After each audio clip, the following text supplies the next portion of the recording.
Dear students, electrostatics में अब हम थोड़ा सा इलेक्ट्रिक फील्ड वगैरह के बारे में पढ़ेंगे। तो उसके लिए सबसे पहले हम लोग ये जानना चाहेंगे कि टेस्ट चार्ज क्या होता है। तो टेस्ट चार्ज जो है, ये test charge plus Q naught को टेस्ट चार्ज कहा जाता है। और इसका जो मान है, इसका मान वो लगभग 0 होता है टेस्ट चार्ज, और इसको हमेशा पॉजिटिव माना जाता है।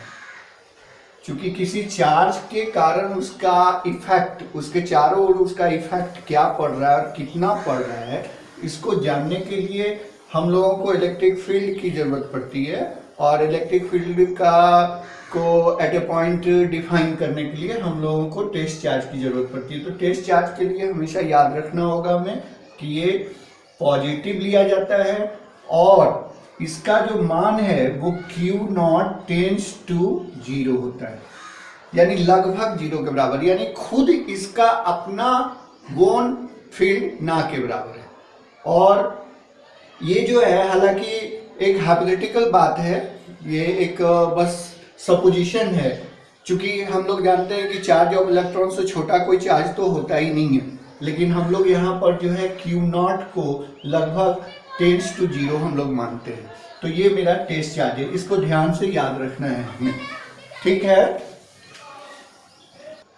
अब हम लोग ये डिफाइन कर रहे हैं कि electric field at a point, electric field को हम लोग किस तरह से डिफाइन करते हैं। सपोज करते हैं कि यहाँ पे प्लस Q नॉट कोई पॉइंट चार्ज है, तो इसके चारों ओर जो है इसका जो है फील्ड होगा, इसका अपना इफेक्ट होगा। तो इसी इफेक्ट के अंदर, इसी इफेक्ट के जो रीजन है, इसी रीजन के अंदर अगर हमको मान लो कि इस पॉइंट पे हमको P पॉइंट पे इसका इलेक्ट्रिक फील्ड इंटेंसिटी चाहिए, यानी कि इस चार्ज का यहाँ पे क्या इफेक्ट पड़ रहा है, तो इसको डिफाइन करते हैं कैसे। सपोज कर लो कि ये यहाँ से दूरी R है, R दूरी पर जो है यहाँ पर O पॉइंट पे कोई प्लस Q चार्ज रखा हुआ है, और इसके वजह से हमको P पॉइंट पे जो है इलेक्ट्रिक फील्ड के बारे में जानना है कि कैसे डिफाइन होता है electric field at a point.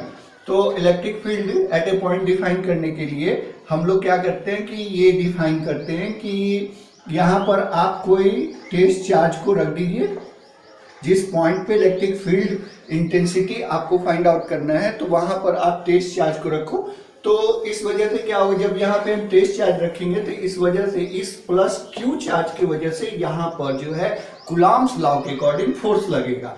तो इलेक्ट्रिक फील्ड हम लोग डिफाइन करते हैं, electric field at a point is defined as the ratio of the force experienced by the test charge to the magnitude of test charge। यही हमारा electric field का definition है at a point. Electric field at a point E equal to F by Q naught. और ये electric field is a vector quantity, ये याद रखना है कि इलेक्ट्रिक फील्ड एक वेक्टर क्वांटिटी होती है, और इसका जो डायरेक्शन होता है, इलेक्ट्रिक फील्ड का जो डायरेक्शन होता है वो हमेशा रखना है याद कि फोर्स के डायरेक्शन में होता है। जैसे आप सपोज करो कि अगर मैं प्लस Q चार्ज रख दूं और यहाँ पे टेस्ट चार्ज रखते हैं, तो टेस्ट चार्ज चूंकि पॉजिटिव लिया जाता है, तो पॉजिटिव जब लिया जाता है तो इसके वजह से जो इस पे जो फोर्स लगेगा उसका डायरेक्शन क्या होगा, from left to right along this line.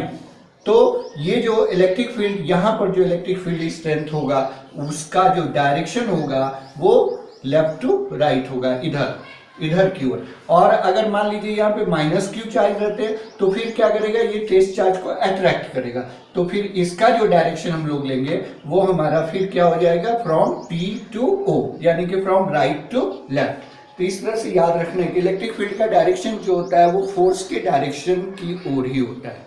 Okay, ठीक है। और इसका जो यूनिट होता है SI unit of electric field, वो याद रखिए आप कि ये न्यूटन हो गया और ये कूलाम हो गया, तो न्यूटन पर कूलाम।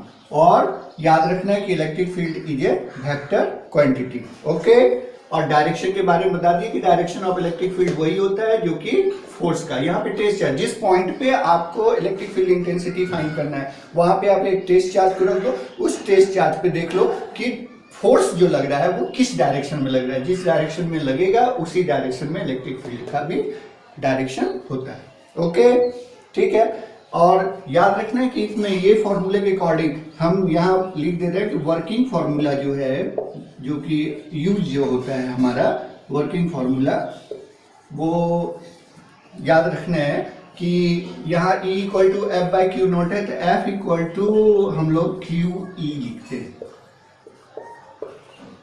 जैसे मैं समझाता हूँ कि यही तो हो गया ना। तो टेस्ट चार्ज, मान लीजिए टेस्ट चार्ज नहीं है और बदले में कोई हो सकता है यहाँ पे 1 कूलम चार्ज हो, 2 कूलम चार्ज हो, 3 कूलम चार्ज हो, तो हम यहाँ क्यू की जगह पर उतना रख देंगे और इलेक्ट्रिक फील्ड जो है इलेक्ट्रिक फील्ड उससे मल्टीप्लाई कर देंगे, तो हमको मालूम चल जाएगा कि उस चार्ज पे कितना फोर्स लग रहा है।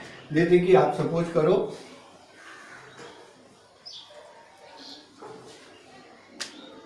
कि ये इलेक्ट्रिक फील्ड रीजन है, ये इलेक्ट्रिक फील्ड रीजन है जिसमें इसका इलेक्ट्रिक फील्ड स्ट्रेंथ जो है वो E के बराबर है, यानी हर एक पॉइंट पे जो इलेक्ट्रिक फील्ड इंटेंसिटी है वो E के बराबर है। अब अगर याद रखिए कि यहाँ पर कोई पॉइंट पे हम यहाँ पे प्लस Q चार्ज रख देते हैं, तो चूंकि इस फील्ड में चूंकि हम चार्ज जब कोई रखेंगे तो इस पे एक फोर्स लगेगा, ठीक है, तो इस पे फोर्स लगेगा और उस फोर्स का मान कितना होगा, तो याद रखना है कि उस फोर्स का मान जो होगा Q इंटू ई होगा, Q इंटू ई। और उस फोर्स का जो डायरेक्शन होगा वो in the direction of electric field होगा, क्योंकि F का डायरेक्शन वही होता है जो कि E का डायरेक्शन। देख रहे कि E का डायरेक्शन इधर है तो F का भी डायरेक्शन उधर ही होगा प्लस Q चार्ज पे, ठीक है। यानी कि यहाँ पर इलेक्ट्रिक फील्ड का जो फोर्स का जो डायरेक्शन होगा वो इलेक्ट्रिक फील्ड के डायरेक्शन में होगा। वही अगर सपोज करिए कि यहाँ पर अगर कोई माइनस Q चार्ज रखा जाता है तो इस पे भी फोर्स लगेगा, इस पे भी फोर्स इतना ही लगेगा, लेकिन याद रखना है कि जब हम यहाँ पे नेगेटिव चार्ज रखेंगे तो उस पे जो फोर्स का डायरेक्शन होगा वो opposite to the electric field. ये बात को याद रखना है कि पॉजिटिव चार्ज पे जो फोर्स लगता है जिसका मान F equal to Q E होता है उसका डायरेक्शन इलेक्ट्रिक फील्ड के डायरेक्शन में ही होता है, जबकि उस फील्ड में अगर कोई नेगेटिव चार्ज को रखोगे तो फोर्स बराबर तो क्यू ई ही लिखा जाएगा, लेकिन उसका जो डायरेक्शन होगा वो इलेक्ट्रिक फील्ड के डायरेक्शन का अपोजिट होगा। ये बात को क्लियरली याद रखिए। ओके,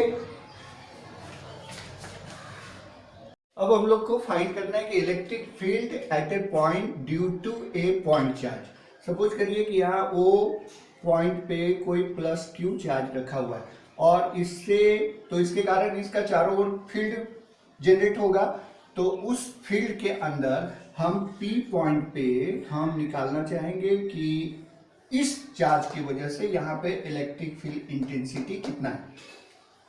तो ये दूरी मान लीजिए R है, तो यहाँ पे electric field intensity find out करने के लिए हम लोग क्या करेंगे, यहाँ पर plus Q naught test charge रखेंगे। तो कूलॉम्स लॉ के अकॉर्डिंग जब हम प्लस Q नॉट चार्ज रखेंगे तो इस प्लस कैपिटल Q चार्ज की वजह से इस पे जो है फोर्स लगेगा, तो वो फोर्स का मान कितना होगा अकॉर्डिंग टू कूलॉम्स लॉ, तो वो फोर्स बराबर होगा, निकालना चाहे force on test charge plus Q not due to plus capital Q charge. तो F इक्वल टू हम लोग लिखेंगे 1/4 पाई एप्सिलॉन नॉट और the product of magnitude of charges Q not upon R square according to the Coulomb's law. अब by the definition of the electric field जो कि already अभी हमने बताया, तो इलेक्ट्रिक फील्ड इंटेंसिटी जो हम P पॉइंट पे निकालेंगे, तो therefore electric field at point P by definition E equal to क्या होता है F by Q naught F by Q naught. तो F equal to 1/4 pi epsilon naught according to Planck's law हमने already निकाला है, और यहाँ पर Q naught upon R square upon Q naught. ये अब यहाँ से क्यू नॉट कैंसिल हो गया, तो अब हम इलेक्ट्रिक फील्ड की वैल्यू अगर लिखें तो कितना हो गया, 1/4 pi epsilon naught Q by R square. तो इस फॉर्मूले को याद रखना है। Electric field intensity at a point due to plus capital Q charge, तो E equal to 1/4 pi epsilon naught Q by R square. Okay.